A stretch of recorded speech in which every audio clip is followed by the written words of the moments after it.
Hi, it's me again. Since I'm an insomniac and I couldn't sleep, I thought I'd just go ahead and work on this part two to my rant about Onision. I wanted to elaborate a little bit on some of the comments I'd made earlier.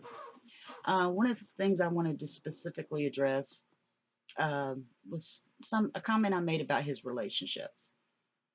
Please excuse the mint I have in my mouth because I'm trying to quit smoking and I have a little cough at the moment.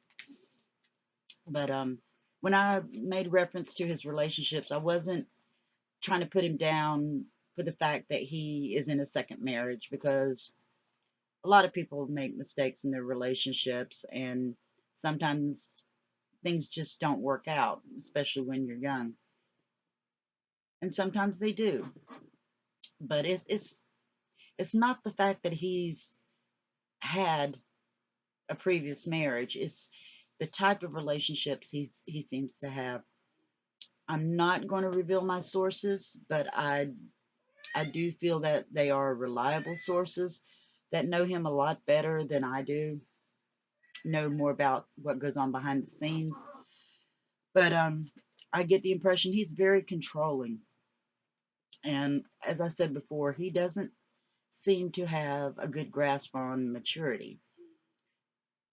But more specifically, what I wanted to talk about was the the way he talks about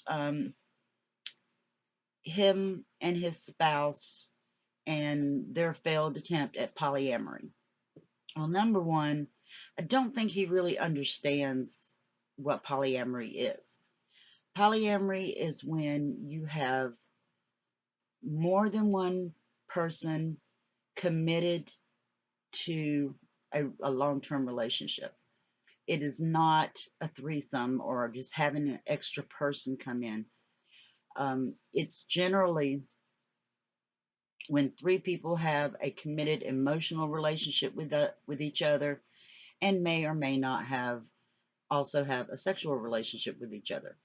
Oftentimes, a third person or even a fourth person can be involved in the relationship and only be intimate with one partner or both partners sometimes, but there's no one way to do polyamory except that all decisions made about the relationship need to be consensual between all adults. They need to have a clear understanding of expectations between all parties, and they need to, for lack of a better term, test drive the relationship. What I mean by that is, spend time with the extras, and get to know them as people, get to know their likes, their dislikes, just as if you were, you know, meeting someone for the first time or dating. Date your potential partners before you get seriously involved or intimately involved, just like you would if you had a monogamous relationship. I have seen polyamorous relationships that work well, and I've seen polyamorous relationships that go badly. And it's all very individual. There is just because polyamory didn't work with Onision and his spouse does not mean it couldn't have worked. But it seems to me they just did not have a clear understanding or of expectations with all partners involved before they declared it a polyamorous relationship. Now, there are all types of relationships. Monogamy is not for everybody. Some people have open relationships, and the same basic rules apply. Everybody involved needs to have a clear understanding of what's going on with each other. They need to discuss expectations and rules and limitations ahead of time. I've I've seen open relationships work for some people, and for others, it's just not viable. Let's see, there was something else. Okay,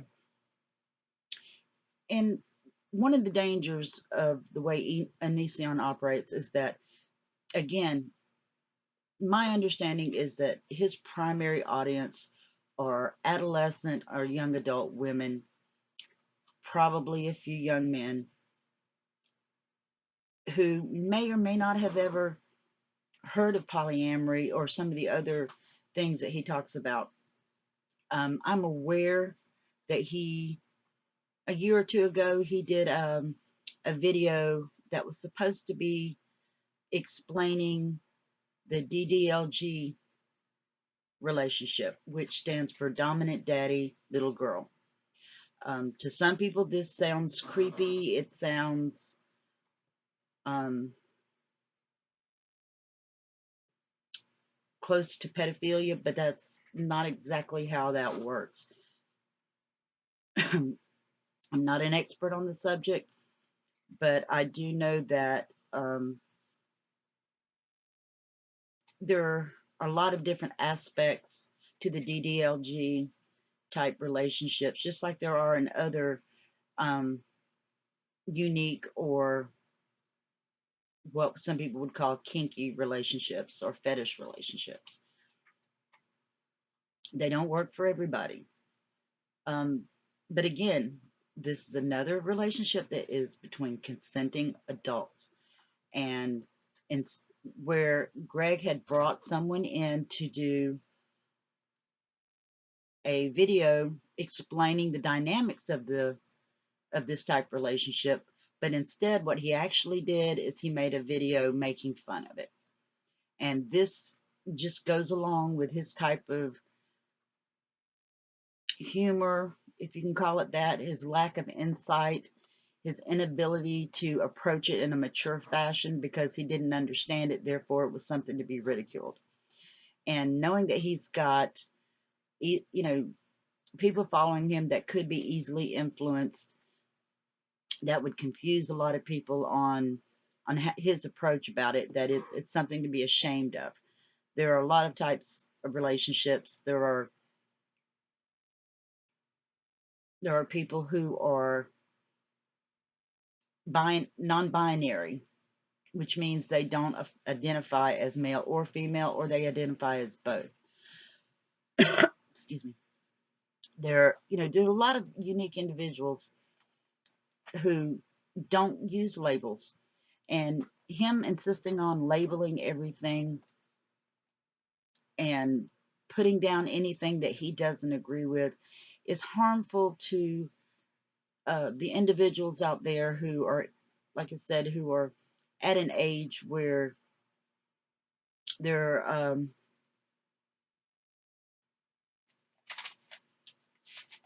they're they are seeking information. They want to know what these things are about. They may not be interested in doing them, but they just want to know what it's all about. And it's very awkward and very hurtful to see him making fun of things just because it's something that doesn't work for him. There's one particular lady that you're probably all aware of, um,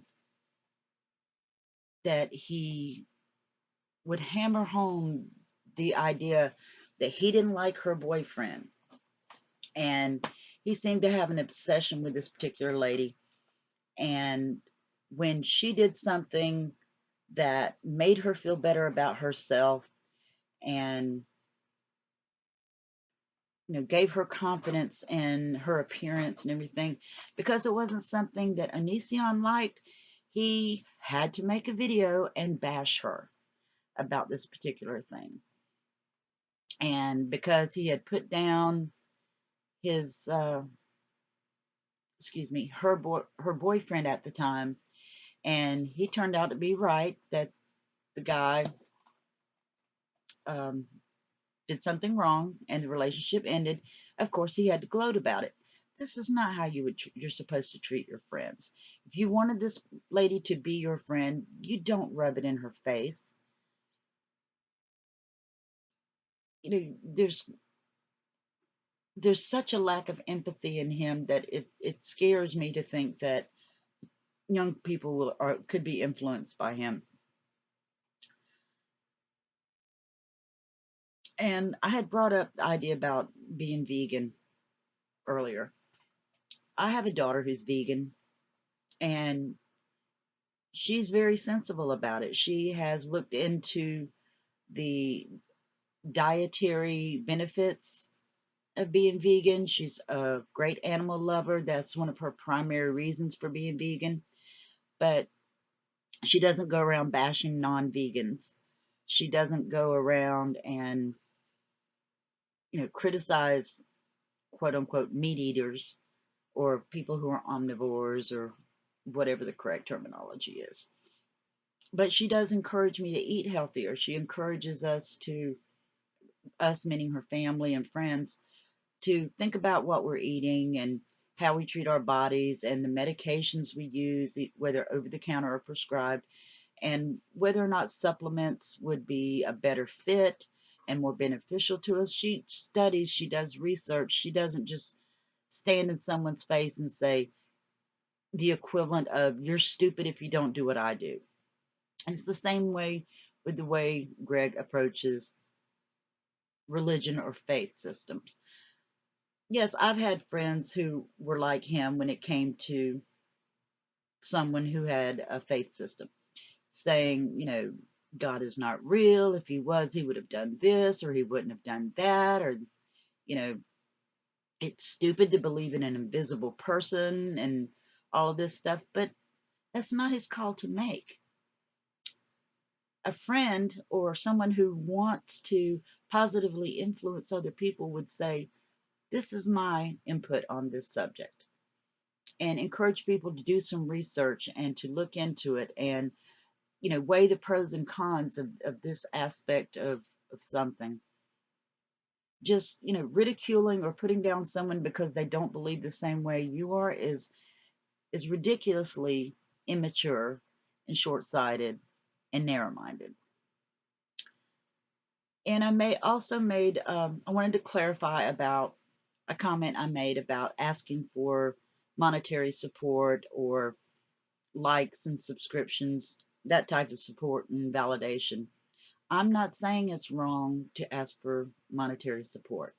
There are a lot of people on YouTube who benefit from the extra income that they get from making videos, and some of them do,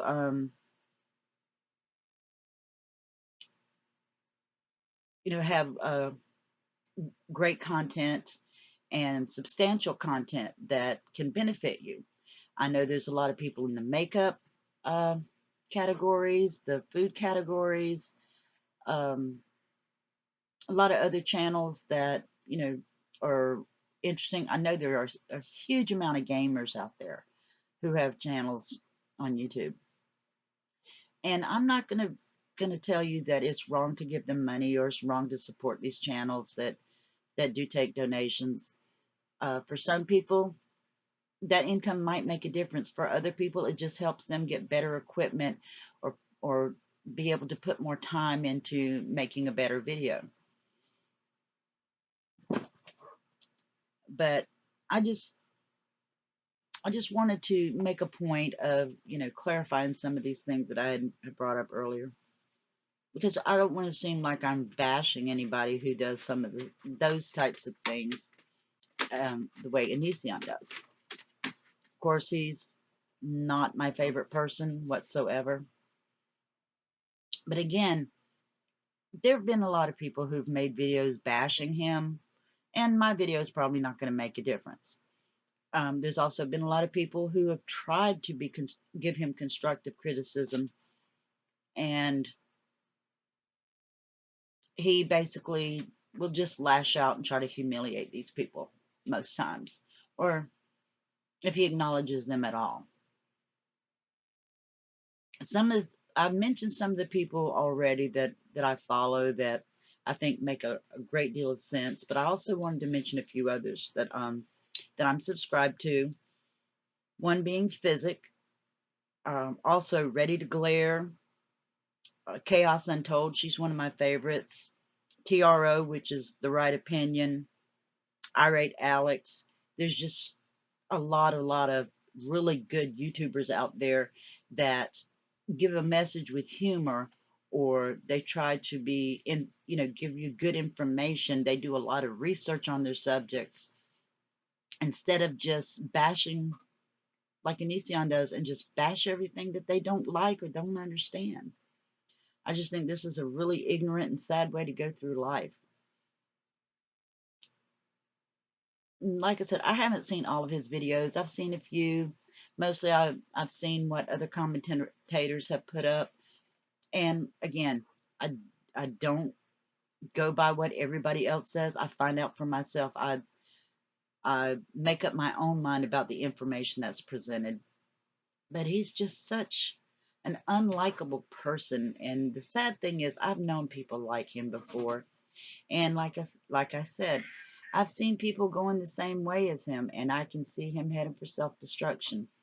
I don't think anybody really has to worry about taking him off the air anymore. I used to really want him off YouTube, but I don't think anybody is going to have to take him off of YouTube. I think he's going to kill his own channel by the way he's going if he doesn't mature a little bit and handle things a little bit better.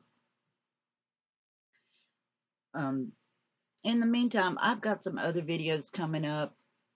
I think I've said pretty much everything I need to say about Onision, except I hope he gets help, and if he doesn't, I hope his spouse does, because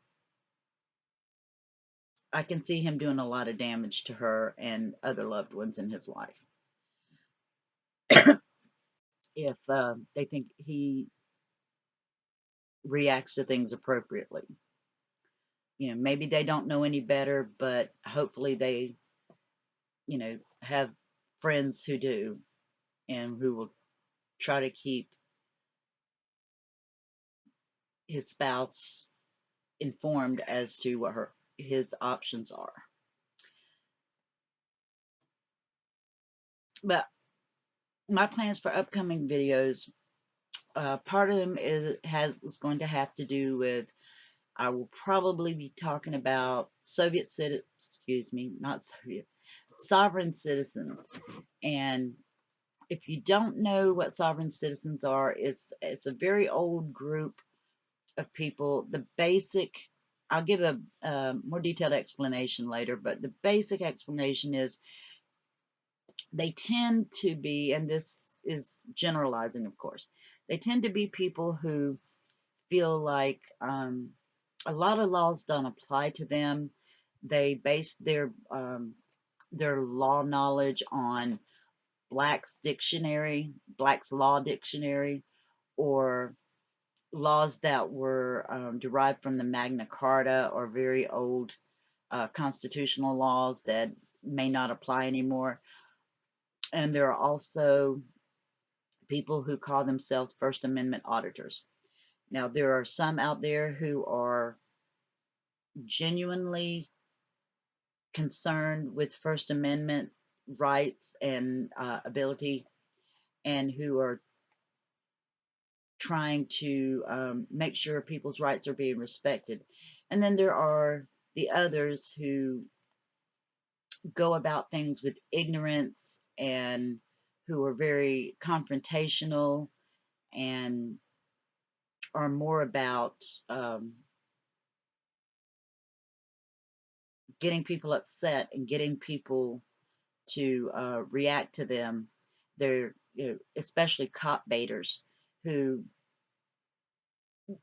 they want to get up in their face and demand information and refuse to give information back. And there's a lot to this that I can't go into right now because I need to do a little bit more research. But there's lots of videos out there. Uh, Degeneration Nation is a great source. So is Desert Sentinel is dead. And if you like live stream commentary, then not No Good Reason to Stream is a good site to check out. Um, they cover a lot of sovereign citizen and First Amendment auditors, as well as a lot of other stuff that's that's entertaining. And that's something I look forward to on a regular basis is getting involved in that live stream. It's a great group of people. Well, I guess that's going to be all for now. I just, like I said, I wanted to clarify a few things, and I just want to discourage anybody from taking Onision too seriously because I think he puts out a lot of dangerous information and dangerous messages out there to the younger people or more naive people who don't know how ridiculously immature he actually is. And I want to thank my supporters, those who watch me on a regular basis. I know I haven't been doing this very long, and there are a few people that that I know come and check out all my videos, and sometimes they like it, and sometimes they don't. So if you do come and check out my videos, you know, whether you like me or whether you don't, go ahead and give me a little click in the thumbs up or the thumbs down box. And if you like what I have to say and you want to see more videos, click the subscribe button and the little bell next to it that'll notify you when I have a new video online. And in the meantime, from me and my assistant Tux, have a good night, good morning, wherever you may be, and we'll see you later.